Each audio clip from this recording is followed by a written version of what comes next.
జనాన్ని నమ్మించి నట్టేట ముంచిన చంద్రబాబు ప్రభుత్వం ఆయన ఎప్పటిలాగే ఎన్నికల్లో హామీలు ఇవ్వటం, ఆ తర్వాత అధికారంలోకి వచ్చిన తర్వాత ప్రజల్ని ఎలా మోసం చేస్తాడో ఈ బడ్జెట్ లో మీరు చూస్తే ఆయన తన ఇచ్చిన హామీల్ని ఎలా గాలికి వదిలేశాడో స్పష్టంగా అర్థమవుతుంది. ముఖ్యంగా మహిళలకి ఇంట్లో ఎంతమంది ఉంటే అంతమందికి 1500 ఇస్తాం, నీకు 1500 నీకు 1500 అని గొప్పగా ప్రచారం చేసుకున్నారు. కానీ ఈ రోజు బడ్జెట్ లో చూస్తే ఆ హామీకి ఎక్కడా కూడా ప్లేసే లేదనేది మనకు కళ్ళారా కనిపిస్తుంది. అంతేకాకుండా ముఖ్యంగా నిరుద్యోగులకి ఉద్యోగ అవకాశం ఇస్తాము లేదా నిరుద్యోగ భృతి ఇస్తామని ఈ రోజు నిరుద్యోగుల్ని ఏ విధంగా పంగనామాలు పెట్టారో మనం కళ్ళారా చూస్తున్నాం.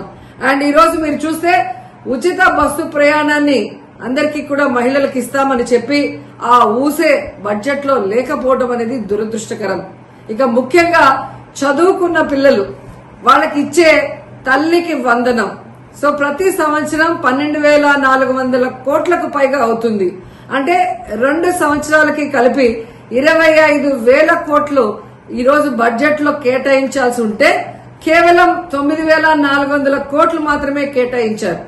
ఎందుకు ఇది చెప్తున్నానంటే లాస్ట్ ఇయర్ కూడా ఇలాగే కేటాయించి ఏ విధంగా తల్లికి వందనం ఇవ్వకుండా మోసం చేశారో మళ్లీ ఇప్పుడు అదే కేటాయించిందే కొంచెమైనా అది మళ్లీ ఇవ్వకుండా మోసం చేయడానికి వీళ్ళు అంకెల గారడి ఎలా చేస్తున్నారో తల్లులు తెలుసుకోవాలని కూడా ఈ సందర్భంగా తెలియజేసుకుంటున్నాను.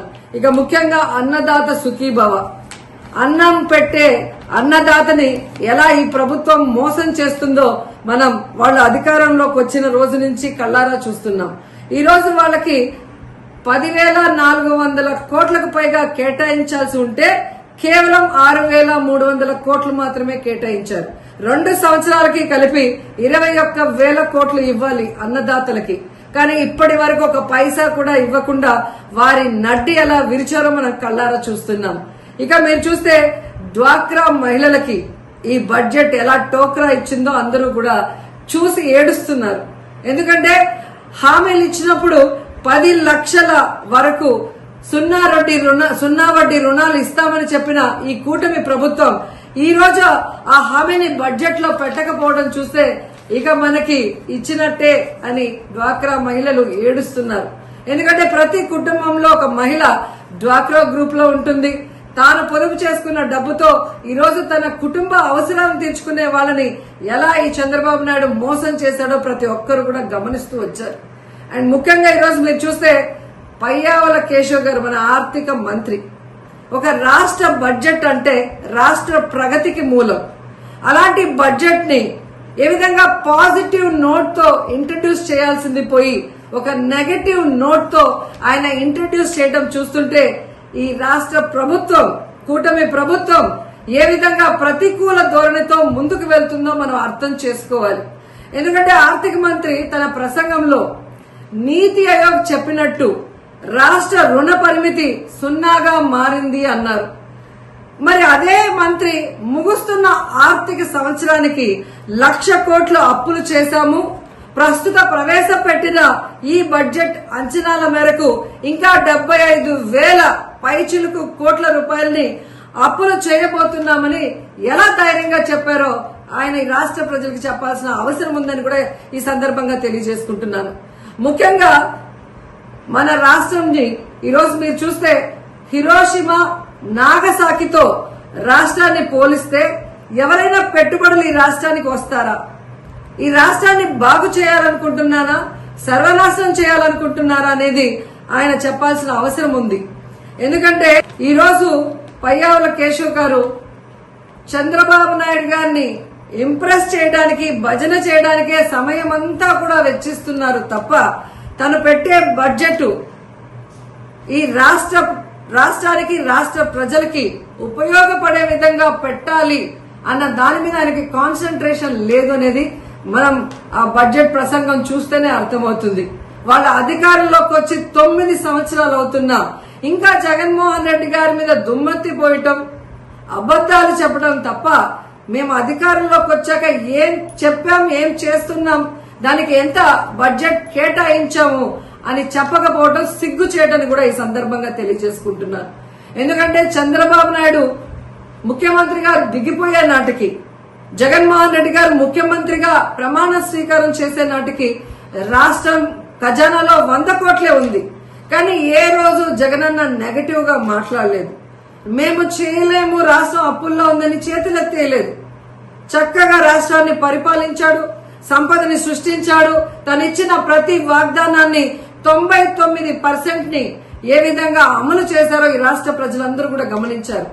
కానీ మీరు, నేను కేంద్రంలో చక్రం తిప్పాను, నాకు ఇన్ని సంవత్సరాల అనుభవం ఉంది, విజన్ ఉంది, విస్తరాకుల కట్టుందని చెప్పిన మీరు రాష్ట్రంలో ఎన్ని అప్పులున్నాయి, రేపు అధికారంలోకి వస్తే ఏం చేయగలము, ఎంత చేయగలమని తెలీదా?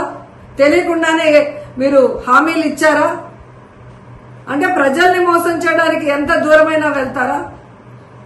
ఈ రాష్ట్రంలో జగన్మోహన్ రెడ్డి చేసిన అప్పులు చాలా తక్కువ.